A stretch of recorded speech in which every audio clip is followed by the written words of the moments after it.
अस्सलाम वालेकुम, मैं हूं रज़ा खरल और आप देख रहे हैं अहमद रज़ा ख़ान यूट्यूब चैनल। नाज़रीन, कोरोना पेंडेमिक बहुत ज़्यादा बढ़ चुका है, बल्कि 1 लाख से ज़्यादा पाकिस्तान में मुसद्दिक़ा जो मरीज़ बताए जा रहे हैं कोरोना के। और इससे अंदाज़ा कर लें कि गुज़श्ता 10-15 दिनों में ये कितना ज़्यादा मल्टीप्लाई किया है इन केसेस की तादाद ने। और फिर अमवात भी बेतहाशा होना शुरू हो गई हैं और आज की अमवात की जो तादाद बताई जा रही है वो 2050 से ज़्यादा है। और अगर यही खुदा न खास्ता यही तादाद जारी रहती है या ये जैसे नज़र आ रहा है या जैसे Pakistan medical association Punjab chapter ने ख़दशा ज़ाहिर किया है कि 35 लाख से ज़्यादा लाहौर में मरीज़ हैं, तो ये एक बहुत हौलनाक सूरत हाल हो जाएगी और लोग स्पेनिश फ्लू को खुदा न खास्ता भूल जाएंगे। ऐसा नहीं होना चाहिए और हमें होश के नाखून बहुत तेज़ी से लेने चाहिए और अपनी तरजीहात में ये रखना चाहिए कि ख़ुद भी बीमार ना हो और दूसरों को भी बीमार ना करें। और हुकूमत को जहाँ तक मेरी समझ आती है कि वो अभी भी होश के नाखून नहीं ले रही। बहुत सारे वज़रा अब भी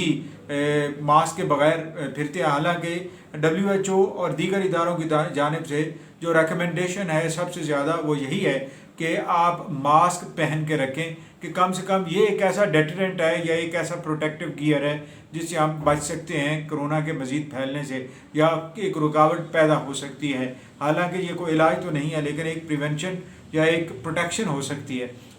वज़ीर आज़म पाकिस्तान और कई वज़रा और ख़ुसूसन सूबाई वज़ीर आला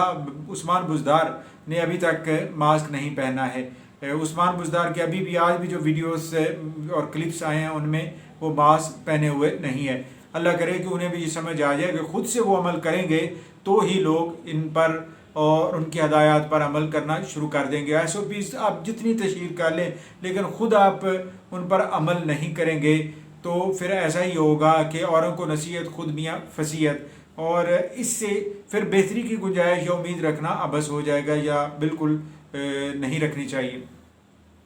एक तो यह है। दूसरा यह है कि अभी हुकूमत ने ये इंदिया ज़ाहिर किया है कि वो नैब और FIA को के हवाले कर रहे हैं वो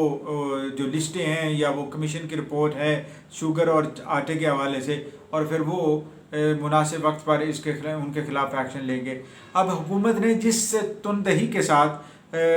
बहुत सारे दीगर हिज़्ब इख्तिलाफ के लोगों के खिलाफ, लीडरान के खिलाफ बयानबाजी की और उनके खिलाफ एक्शन लिया, तो इसे इधर भी उतनी ही तेज़ी दिखानी चाहिए। और वो लोग जो मुलव्वस हैं, चाहे वो पाकिस्तान तहरीक इंसाफ से ताल्लुक़ रखते हैं या पाकिस्तान पीपल्स पार्टी या PMLN से, या वो आज़ादाना बिजनेस करते हैं, उन सब को कटहरे में लाना चाहिए और उनके पीछे जो लोग हैं उनको भी सामने लाना चाहिए कि खाली वो नहीं है जो जिनके नाम लिए जा रहे हैं, बल्कि उनके पीछे पूरी चेन ऑफ कमांड भी हो सकती है और वो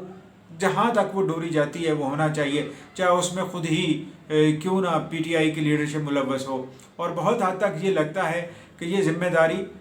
बिल्कुल PTI की लीडरशिप पर डायरेक्टली आती भी है कि अप्रूवल उन्होंने दी है और उस अप्रूवल के नतीजे में चीनी और आटे का जो बहरान पैदा हुआ उससे मुल्क को काफ़ी नुकसान हुआ, लोगों को काफ़ी नुकसान हुआ और फ़ायदा उठाने वालों ने कई 100 अरब का फ़ायदा उठाया उन चंद माह में, चंद दिनों में। और अब भी चीनी और आटे की कीमतें तवाज़न में नहीं हैं। चीनी की कीमत तो मुसलसल बढ़ती चली जा रही है और मार्केट के अंदर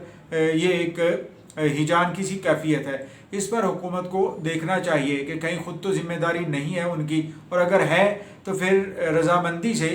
आगे बढ़ना चाहिए और उस जिम्मेदारी का इजहार भी करना चाहिए कि वो ही जिम्मेदार हैं। वरना ये तो माजी में भी होता रहा है कि हुकूमतें वक्त दूसरों पर इल्ज़ाम तराशी करती रही और अपने आप को पाकीज़ा करार देती रही हैं, और उसका नतीजा यही हुआ है कि वो चुनीदा एहतसाब भी कहा गया है। जैसे अब हिज़्ब इख्तिलाफ की जमातें मुसलसल ये बात दोहरा रही हैं कि हुकूमत और हुकूमती कारिंदे चुनीदा इंसाफ करने की कोशिश कर रहे हैं, एहतसाब भी ऐसा जिसमें अपनों के ऊपर और तरह का मायार इस्तेमाल किया जाता है इन्वेस्टिगेशन का, और हिज़्ब इख्तिलाफ के लीडरों और उन जमात के दीगर मेंबरान के ख़िलाफ़ और तरह का इस्तेमाल किया जाता है। वस्सलाम।